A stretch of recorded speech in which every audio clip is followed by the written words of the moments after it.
La Bible en un an, le 4 mai, le livre des Juges, chapitre 19, verset 1 au chapitre 20, verset 48, le livre des Psaumes, chapitre 101, verset 1 à 8, le livre des Proverbes, chapitre 14, versets 6 et 7, l'évangile de Luc, chapitre 10, versets 1 à 16. Le livre des Juges, chapitre 19. À l'époque où il n'y avait pas de roi en Israël, un Lévite qui résidait à l'extrémité de la région montagneuse d'Éphraïm prit pour concubine une femme de Bethléem en Juda. Sa concubine lui fut infidèle et le quitta pour retourner chez son père à Bethléem en Juda, où elle resta durant 4 mois. Son mari se leva et alla la trouver pour parler à son cœur et la ramener. Il avait avec lui son serviteur et 2 ânes. Elle le fit entrer chez son père. Quand le père de la jeune femme le vit, il l'accueillit avec joie. Son beau-père, le père de la jeune femme, le retint 3 jours chez lui. Ils mangèrent et burent, et ils passèrent la nuit là. Le 4e jour, ils se levèrent de bon matin. Le Lévite se préparait à partir, mais le père de la jeune femme dit à son gendre, « Mange un morceau de pain pour prendre des forces. Vous partirez ensuite. » Ils s'assirent donc, et ils mangèrent et burent tous 2 ensemble.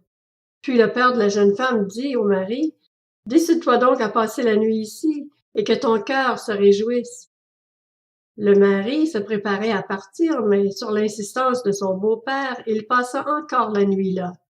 Le 5e jour, il se leva de bon matin pour partir. Alors le père de la jeune femme dit, « Prends donc des forces et restez jusqu'au soir. » Et ils mangèrent tous les 2.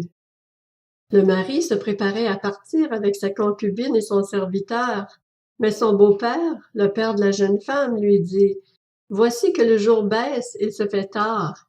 Passez donc la nuit ici. C'est déjà le soir. Passe la nuit ici et que ton cœur se réjouisse.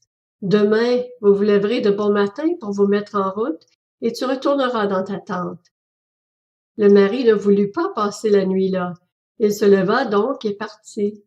Il arriva jusque devant Jébu, c'est-à-dire Jérusalem, avec les 2 ânes munis de leurs selles et avec sa concubine. Le jour avait beaucoup baissé lorsqu'ils furent près de Jébu. Le serviteur dit alors à son maître, « Allons, dirigeons-nous vers cette ville des Jébusiens pour y passer la nuit. » Son maître lui répondit, « Nous n'entrerons pas dans une ville d'étrangers où il n'y a pas d'Israélites. Nous irons jusqu'à Gibea. » Il dit encore à son serviteur, « Allons, approchons-nous de Gibea au Rama et passons la nuit dans l'une de ces localités. » Ils continuèrent à marcher, et le soleil se couchait quand ils furent près de Gibea, ville de la tribu de Benjamin. Ils prirent cette direction pour aller passer la nuit à Gibea. Le Lévite entra et s'arrêta sur la place de la ville. Il n'y eut personne qui l'accueille chez lui pour la nuit. Toutefois, un vieil homme revint le soir de son travail au champ. Cet homme était originaire de la région montagneuse d'Éphraïm et s'était installé à Gibea alors que les habitants de l'endroit étaient benjaminites. Levant les yeux, le vieil homme vit le voyageur sur la place de la ville et lui dit, « Où vas-tu et d'où viens-tu? » Le Lévite lui répondit, « Nous allons de Bethléem en Juda jusqu'à l'extrémité de la région montagneuse d'Éphraïm, d'où je viens. J'étais allé à Bethléem en Juda et je me rends à la maison de l'Éternel, mais il n'y a personne qui m'accueille chez lui. Nous avons cependant de la paille et du fourrage pour nos ânes. Nous avons aussi du pain et du vin pour moi, pour ta servante, et pour le garçon qui accompagne tes serviteurs. Nous ne manquons de rien. » Le vieil homme dit, « Que la paix soit avec toi. Je me charge de tous tes besoins. Tu ne passeras pas la nuit sur la place. » Il les fit entrer dans sa maison et donna du fourrage aux ânes. Les voyageurs se lavèrent les pieds, puis ils mangèrent et burent. Pendant qu'ils étaient en train de se réjouir, les hommes de la ville, hommes mauvais, entourèrent la maison, frappèrent à la porte et dirent au vieil homme qui était le maître de maison, « Fais sortir l'homme qui est entré chez toi pour que nous couchions avec lui. » Le maître de maison se présenta à eux et leur dit: « Non, mes frères, ne faites pas le mal, je vous en prie. Puisque cet homme est entré chez moi, ne commettez pas cet acte odieux. Écoutez, j'ai une fille vierge et cet homme a une concubine. Je vous les amènerai dehors. Vous les déshonorerez, vous leur ferez ce qu'il vous plaira. Mais ne commettez pas sur cet homme un acte aussi odieux. » Ces hommes ne voulurent pas l'écouter. Alors le Lévite prit sa concubine et la leur amena dehors. Ils eurent des relations avec elle, ils la violèrent toute la nuit jusqu'au matin. Puis, au lever de l'aurore, ils la renvoyèrent. Au petit matin, cette femme alla s'écrouler à l'entrée de la maison de l'homme qui hébergeait son mari, et elle resta là jusqu'à ce qu'il fasse jour. Le matin, son mari se leva, ouvrit la porte de la maison et sortit pour continuer son chemin. Mais voici que la femme, sa concubine, était étendue à l'entrée de la maison, les mains sur le seuil. Il lui dit: « Lève-toi, allons-nous-en. » Elle ne répondit pas. Alors son mari la mit sur son âne et partit pour retourner chez lui. Arrivé chez lui, il prit un couteau, s'empara de sa concubine et la coupa membre par membre en 12 morceaux qu'il envoya dans tout le territoire d'Israël. Tous ceux qui virent cela dirent: « Jamais rien de pareil n'est arrivé et ne s'est vu depuis que les Israélites sont sortis d'Égypte jusqu'à aujourd'hui. Prenez la chose à cœur, tenez conseil et donnez votre réponse. » Le livre des Juges, chapitre 20. Tous les Israélites se mirent en marche depuis Dan jusqu'à Beër-Shéba et jusqu'au pays de Galaad, et l'assemblée se réunit comme un seul homme devant l'Éternel à Mitzpa. Les chefs de tout le peuple et toutes les tribus d'Israël se présentèrent dans l'assemblée du peuple de Dieu. Il y avait là 400 000 fantassins aptes au combat. Les Benjaminites apprirent que les Israélites étaient montés à Mitzpa. Les Israélites dirent: « Parlez, comment ce crime a-t-il été commis? » Alors le Lévite, le mari de la femme qui avait été tuée, prit la parole et dit: « J'étais arrivé avec ma concubine à Gibéa en Benjamin pour y passer la nuit. Les habitants de Gibéa se sont soulevés contre moi et ont entouré pendant la nuit la maison où je me trouvais. Ils avaient l'intention de me tuer et ils ont violé ma concubine, si bien qu'elle en est morte. J'ai pris ma concubine et je l'ai coupée en morceaux que j'ai envoyés dans tout le territoire de l'héritage d'Israël, car ils ont commis un crime et un acte odieux en Israël. Vous voici tous, Israélites. Tenez conseil et prenez ici une décision. » Tout le peuple se leva comme un seul homme en disant: « Aucun de nous ne rejoindra sa tente, personne ne retournera chez lui. Voici maintenant ce que nous ferons à Gibéa. Nous marcherons contre elle après avoir effectué un tirage au sort. Nous prendrons dans toutes les tribus d'Israël 10 hommes sur 100, 100 sur 1000 et 1000 sur 10 000. Ils iront chercher des vivres pour le peuple, afin qu'à leur retour, on puisse traiter Gibéa en Benjamin, comme le mérite l'acte odieux qu'elle a commis en Israël. » Ainsi tous les hommes d'Israël se rassemblèrent contre cette ville, unis comme un seul homme. Les tribus d'Israël envoyèrent des hommes vers toutes les familles de Benjamin pour dire: « Qu'est-ce donc que ce crime qui s'est commis parmi vous? Livrez-nous maintenant les hommes mauvais qui se trouvent à Gibéa, afin que nous les fassions mourir et que nous éliminions le mal du milieu d'Israël. » Mais les Benjaminites ne voulurent pas écouter leurs frères les Israélites. Les Benjaminites sortirent de leur ville et se rassemblèrent à Gibéa pour combattre les Israélites. On dénombra ce jour-là les Benjaminites sortis des villes. Il y avait 26 000 hommes aptes au combat, sans compter les habitants de Gibéa, qui formaient 700 hommes d'élite. Parmi toute cette troupe, il y avait 700 hommes d'élite qui étaient gauchers. Tous ceux-là pouvaient, en lançant une pierre avec la fronde, viser un cheveu sans le manquer. On dénombra aussi les hommes d'Israël, à l'exclusion de ceux de Benjamin, et l'on en trouva 400 000 aptes au combat, tous hommes de guerre. Les Israélites se levèrent, montèrent à Béthel et consultèrent Dieu en disant: Qui de nous montera le premier pour combattre les Benjaminites? L'Éternel répondit, c'est Juda qui montera le premier. Dès le matin, les Israélites se mirent en marche et ils installèrent leur camp près de Gibea. Les hommes d'Israël s'avancèrent pour combattre ceux de Benjamin et ils se rangèrent en ordre de bataille contre eux devant Gibea. Les Benjaminites sortirent de Gibea et ils tuèrent ce jour-là 22 000 Israélites. La troupe des Israélites reprit courage et ils se rangèrent de nouveau en ordre de bataille à l'endroit où ils étaient placés le premier jour. Les Israélites montèrent et pleurèrent devant l'Éternel jusqu'au soir. Ils consultèrent l'Éternel en disant, « Dois-je m'avancer encore pour combattre les descendants de mon frère Benjamin? » L'Éternel répondit, « Montez contre lui. » Les Israélites s'avancèrent contre les Benjaminites le deuxième jour. Ce jour-là, les Benjaminites sortirent de Gibea à leur rencontre, et ils tuèrent encore 18 000 Israélites, tous armés d'épées. Tous les Israélites et tout le peuple montèrent jusqu'à Béthel. Ils pleurèrent et restèrent là devant l'Éternel. Ils jeûnèrent ce jour-là jusqu'au soir, et ils offrirent des holocaustes et des sacrifices de communion devant l'Éternel. Les Israélites consultèrent l'Éternel. C'était là que se trouvait alors l'arche de l'alliance de Dieu. Et c'était Phiné, fils d'Éléazar et petit-fils d'Aaron, qui se tenaient à cette époque en présence de Dieu, et ils dirent, « Dois-je marcher encore pour combattre les descendants de mon frère Benjamin, ou dois-je m'en abstenir? » L'Éternel répondit, « Montez, car demain je les livrerai entre vos mains. » Alors Israël plaça une embuscade autour de Gibea. Les Israélites montèrent contre les Benjaminites le troisième jour, et ils se rangèrent en ordre de bataille devant Gibea, comme les autres fois.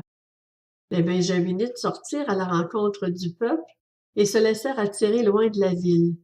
Ils commencèrent à frapper à mort parmi le peuple, comme les autres fois, sur les routes, dont l'une monte à Béthel et l'autre à Gibea par la campagne, et ils tuèrent une trentaine d'hommes d'Israël. Les Benjaminites se disaient, « Les voilà battus devant nous comme avant. » Mais les Israélites disaient, « Prenons la fuite, attirons-les loin de la ville dans les chemins. » Tous les hommes d'Israël quittèrent leur position et se regroupèrent à Baal-Tamar. L'embuscade d'Israël s'élança alors de l'endroit où elle se trouvait, c'est-à-dire Maharé-Gibea. 10 000 hommes choisis sur l'ensemble d'Israël arrivèrent devant Gibea. Le combat fut acharné et les Benjaminites ne se doutaient pas du désastre qu'ils allaient subir. L'Éternel battit Benjamin devant Israël, et les Israélites tuèrent ce jour-là 25 100 hommes de Benjamin, tous armés d'épées. Les Benjaminites considéraient les hommes d'Israël comme battus, car ces derniers cédaient du terrain devant eux, comptant sur l'embuscade qu'ils avaient placée contre Gibea. Les hommes placés en embuscade fondirent rapidement sur Gibea. Ils se déployèrent et frappèrent toute la ville du tranchant de l'épée. Suivant un signal convenu avec les autres Israélites, les hommes de l'embuscade devaient faire monter une épaisse fumée de la ville. Les Israélites firent à ce moment-là volte-face dans la bataille. Les Benjaminites leur avaient tué déjà une trentaine d'hommes et se disaient certainement les voilà battus devant nous, comme lors du premier combat. Cependant, une épaisse colonne de fumée commençait à s'élever de la ville. Les Benjaminites regardèrent derrière eux et virent que de la ville entière, les flammes montaient vers le ciel. Les Israélites avaient fait volte-face et les hommes de Benjamin furent effrayés en voyant le désastre qui allait les atteindre. Ils tournèrent le dos devant les Israélites et s'enfuirent en prenant le chemin du désert. Mais leurs assaillants les talonnèrent et éliminèrent pendant le trajet ceux qui étaient sortis des villes. Ils encerclèrent Benjamin, le poursuivirent et l'écrasèrent dès qu'il voulait se reposer jusqu'à un endroit situé en face de Gibea du côté est. Il y eut 18 000 hommes de Benjamin, tous vaillants, qui moururent. Parmi ceux qui tournèrent le dos pour s'enfuir vers le désert, au rocher de Rimmon, les Israélites firent 5 000 victimes sur les routes. Ils les poursuivirent jusqu'à Gidéon et en tuèrent 2 000. Le nombre total des Benjaminites qui moururent ce jour-là fut de 25 000 hommes armés d'épées, tous vaillants. Les 600 hommes qui avaient tourné le dos et qui s'étaient enfuis vers le désert, au rocher de Rimon, restèrent là pendant 4 mois. Les Israélites revinrent vers les Benjaminites et les frappèrent du tranchant de l'épée, depuis les habitants des villes jusqu'au bétail, et jusqu'à tout ce qu'ils rencontrèrent. Ils mirent aussi le feu à toutes les villes existantes.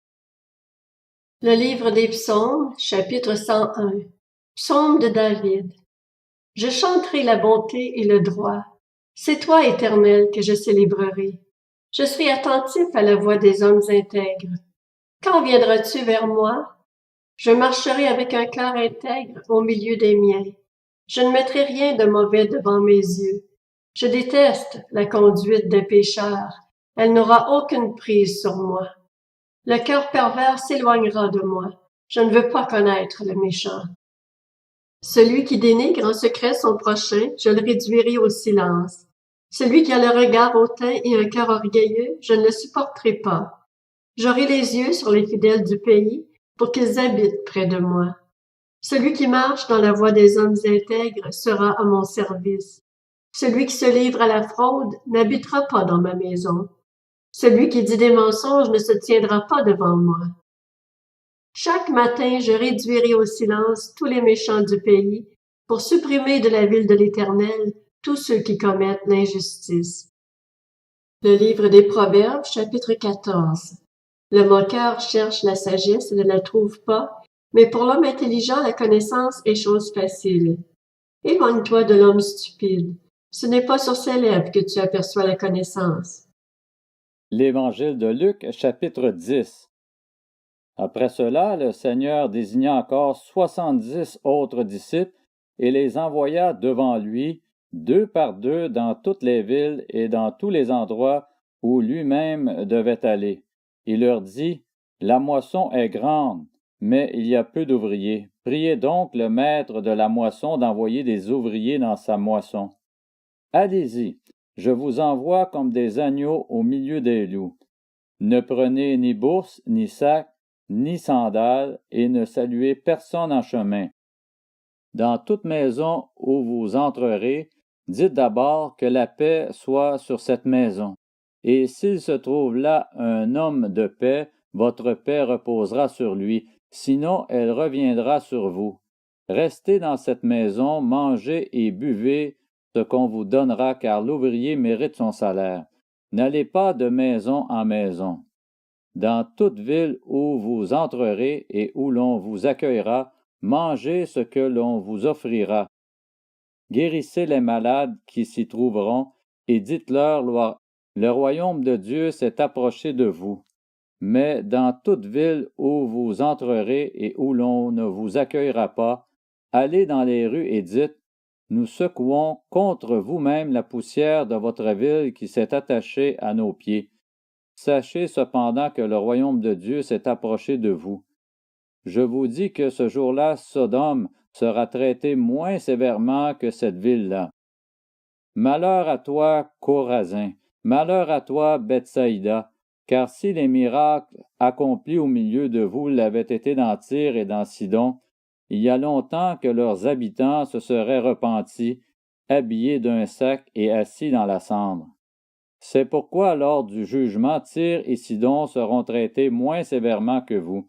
Et toi, Capernaum, qui a été élevé jusqu'au ciel, tu seras abaissé jusqu'au séjour des morts. Celui qui vous écoute m'écoute, celui qui vous rejette me rejette, et celui qui me rejette rejette celui qui m'a envoyé.